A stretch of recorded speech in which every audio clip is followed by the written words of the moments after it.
the first thing that springs to mind is the last thing that was said by David, that we know that we get nervous all the time. To bring it right into the present moment, I got nervous about this morning. We're filming, it can be cut, but I got nervous about this morning. I'm often on stage, I'm a working actor. But recognising that it happens to us, and that it's not about ever getting rid of nerves, because after all they tell you it's important, but it's about how to handle it.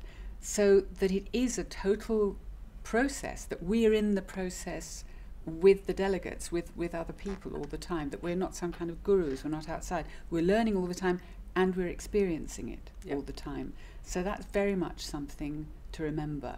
There's never a moment where we become all-knowing or all-practicing at all. So that for me is the most important thing. I liked what you said about listening. I think it's so often, particularly when we talk about personal impact and we train people on personal impact, it's about, you know, I think, Sandy, you used the phrase of doing things rather than being.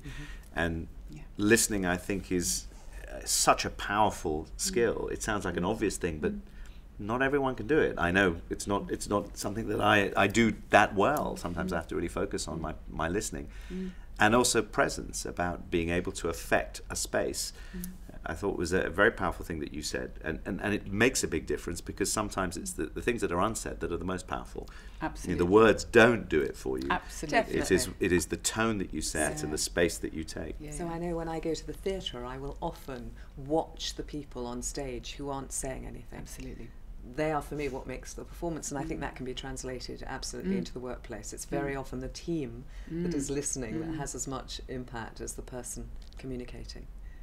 Also, I think that the kind of work that we do, because it operates at quite a deep level, it sticks. You know, you will change your. It does affect behavioural change. It isn't. I've been on a training course. I had a good time for 2 days, and now I go back to normal. It does change people fundamentally, which means that you're getting more. The client's getting more value on their investment, but the delegate's getting so much more value because it's actually something they take out with them and continue to use rather than leave behind, which can happen with training. Yes.